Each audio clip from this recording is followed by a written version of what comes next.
वाले बोल रहे हैं कि हम दोबारा नहीं कर सकते हैं, हमारे पास फंड्स नहीं है।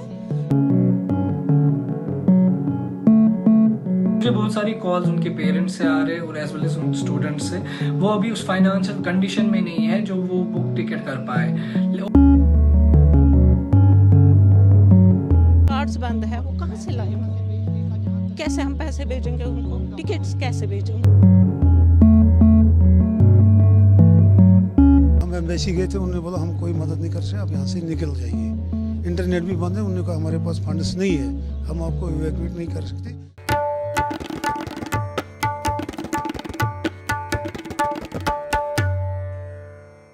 आदाब, नमस्कार। द रेड माइक में आपका स्वागत है। मैं हूं सौरभ शुक्ला। ईरान में हालात ख़राब हैं।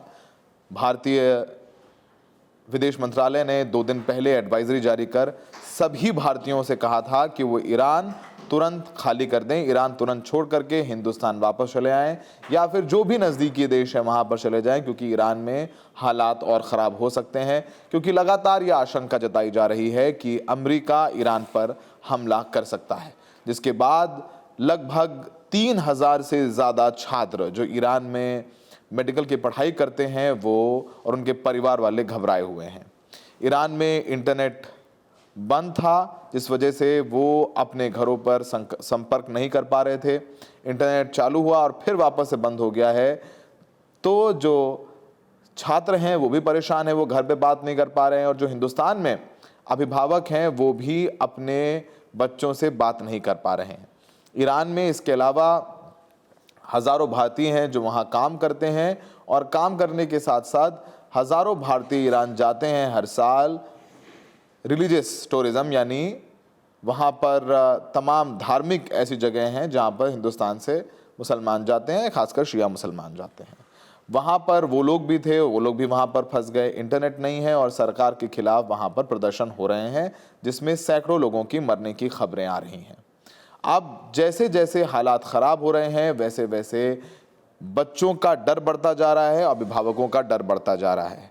वैसे 2 फ्लाइट्स ईरान से आई हैं, जिसमें वहाँ से तमाम पिलग्रिम्स जो वहाँ पर गए थे रिलीजियस टूरिज़्म के लिए, वो हिंदुस्तान वापस लौटे हैं। और कुछ कश्मीरी छात्र जो वहाँ पर पढ़ाई कर रहे थे वो भी लौट आए हैं। आपको बताएं कि 19,000 गिरफ्तारियां वहाँ पर हुई हैं और छात्रों के अंदर भी बहुत डर समाया हुआ है।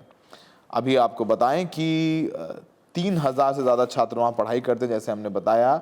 उनमें से कुछ की तो वापसी हुई है, लेकिन कुछ अभी तक वापसी नहीं कर पाए हैं।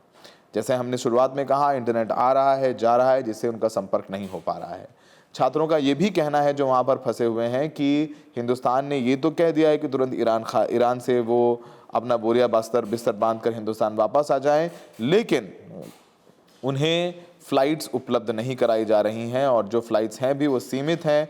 वो कनेक्टिंग वाया दुबई हैं या वाया कतर हैं या वाया शारजहाँ है, तो बहुत पैसा भी उनका लग रहा है। जिनका पैसा है वो तो फ़्लाइट टिकट लेकर के वापस आने की कोशिश कर रहे हैं, पर जिनके पास पैसा नहीं है वो काफ़ी घबराए हुए हैं। और आपको बता दें कि अभी हिंदुस्तान से जितने भी बच्चे वहाँ पढ़ने गए हैं या जो लोग भी वहाँ पर हैं, उन्हें अभी किसी प्रकार की कोई क्षति जान और माल की नहीं हुई है, लेकिन आगे होने की संभावनाएं हैं, क्योंकि लगातार ईरान के ऊपर अमेरिकी हमले का खतरा मंडरा रहा है। और ईरान में लगातार जिस तरीके से प्रदर्शन हुए और हिंसक प्रदर्शन हो रहे हैं, वहाँ पर काफ़ी कुछ हो रहा है जो हमें अभी क्लैरिटी के साथ नहीं पता है, क्योंकि वहाँ भी जो सोर्सेज हैं, जैसा शाही साहब ने अपने वीडियो से बनाया है, उनसे बात नहीं हो पा रही है क्योंकि कम्युनिकेशन लाइन्स ठप हैं। ईरान ने इंटरनेट बंद कर रखा है ताकि जो वेस्ट से सरकार के खिलाफ प्रदर्शन करवाए जा रहे हैं, ये वो एक कम्युनिकेशन लाइन है, वो तोड़ दी जाए, तो वो इस वजह से इंटरनेट बंद है।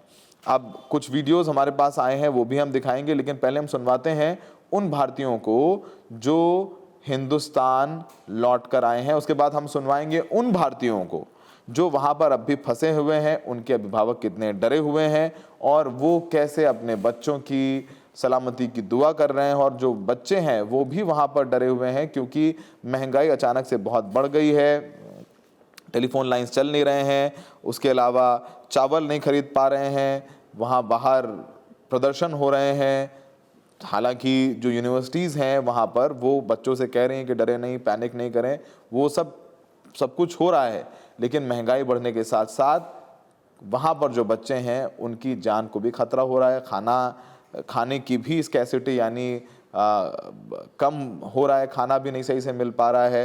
ये सारी समस्याएं हैं। लेकिन जो लोग वापस लौटे हैं हिंदुस्तान, वो बहुत अर्ली मॉर्निंग लौटे हैं शनिवार को, उनको सुनते हैं कि वो क्या कह रहे हैं। शिराज मेडिकल। वहाँ पर स्थिति कैसी है इस समय? सब ठीक है। जैसे कि सुनने में आ रहा था कि जो यूएस है उन्होंने धमकी दी थी कि हमें आइडिया नहीं था, हमें इंटरनेट ही नहीं था। इंडियन एम्बेसी ने आप लोगों से कांटेक्ट किया था? इंडियन एम्बेसी से? हाँ, लेकिन हम खुद आए हैं फिलहाल, हमें कुछ आइडिया नहीं अभी। नहीं हो रहे थे वहाँ पर? हाँ, सुनने में आ रहा था बट हमने देखा नहीं कुछ। ग्लोबल इशू है, बट थोड़ा इंटरनेट बंद था तो घबराहट थी, बट जैसे ही बातें होनी स्टार्ट हुई उसके बाद से पता चला कि थिंग्स आर नॉर्मल, तो ठीक है, हमें थोड़ा आश्वासन मिल गया कि सब कुछ सही है।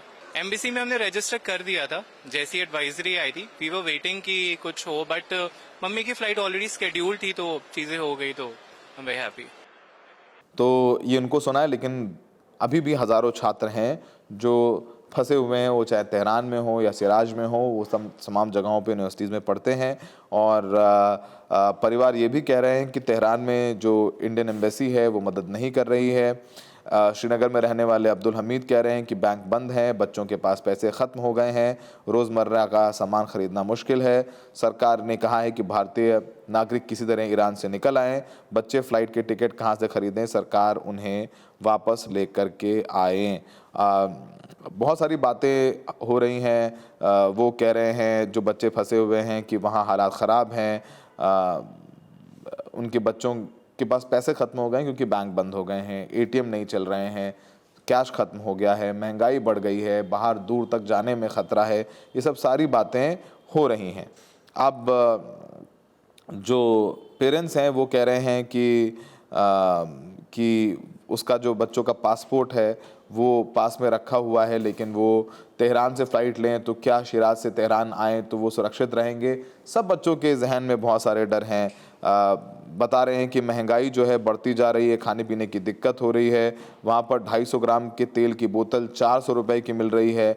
1 किलो की कीमत 1 किलो चावल की कीमत 1000 रुपये पहुँच गई है। और रोज़मर्रा का वहाँ जीने का भी खर्चा लगातार बढ़ता जा रहा है। सुनिए नासिर से, जो जम्मू कश्मीर के तमाम छात्रों के लिए काम करते हैं, जो स्टूडेंट विंग है, वो लगातार कोऑर्डिनेट कर रहे हैं वहाँ पर छात्रों से।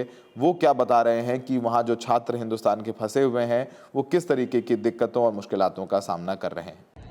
देखें, जैसा आपको पता है कि ईरान में गुज़श्ता कई हफ्तों से किस प्रकार के हालात हैं, जिसमें क्रैकडाउन, डिमॉन्स्ट्रेशन, प्रोटेस्ट हो रहे हैं। और इस बीच भारत से जो है 3000 के आसपास हमारे स्टूडेंट अलग अलग शहरों में, जिसमें मशहद, तेहरान, शिराज और बाकी जो है शहरों में मेडिकल कोर्सेज पढ़ाई कर रहे हैं, जिसमें से कश्मीर घाटी से 2000 स्टूडेंट्स के आसपास जो कि वहाँ के अलग अलग शहरों, अलग अलग मेडिकल कॉलेजेस में जो है पढ़ रहे हैं। तो आज भारत सरकार की तरफ से एडवाइजरी एक जारी की गई थी, जिसमें भारत सरकार ने जो है अपने सिटीजन्स को, जिसमें स्टूडेंट्स हैं, जिसमें यंग प्रोफेशनल्स हैं, उनको बोला गया कि आप इमीडिएटली ईरान जो है छोड़ के चले जाए। लेकिन जिस हिसाब से ईरान में प्रोटेस्ट, डिमॉन्स्ट्रेशन चल रहे हैं, उस वजह से जो है स्टूडेंट्स भी परेशान है, वो कहाँ जाए, क्योंकि दिन रात जो है वहाँ डिमॉन्स्ट्रेशन हो रहा है, प्रोटेस्ट हो रहा है, पेरेंट्स परेशान है, डिस्ट्रेस में, एंग्जाइटी है, एंग्शियस है। और पेरेंट्स ने हमसे रिक्वेस्ट की कि भारत सरकार से आप टेकअप मैटर करें, आप प्रधानमंत्री को चिट्ठी लिखे, आप जो है जयशंकर जो एक्सटर्नल अफेयर्स मिनिस्टर है उनसे मामला टेकअप करें।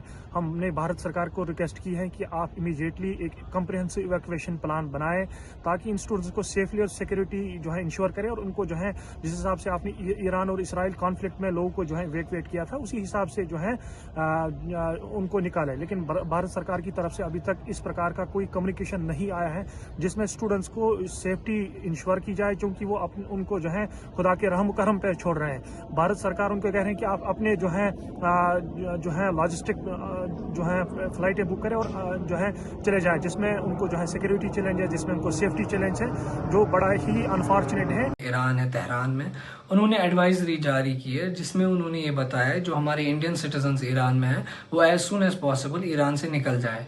लेकिन मुझे बहुत सारी कॉल्स उनके पेरेंट्स से आ रहे हैं और एज वेल एज उन स्टूडेंट्स से, वो अभी उस फाइनेंशियल कंडीशन में नहीं है जो वो बुक टिकट कर पाए।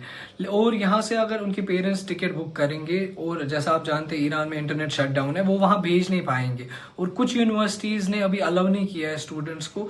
और मैं अब इस चीज़ पे रिक्वेस्ट करूँगा ऑनरेबल पीएम साहब को, वो इस चीज़ में इंटरवीन करे। अगर इवैक्यूएशन है तो पूरी इवैक्यूएट सरकार की तरफ से होनी चाहिए।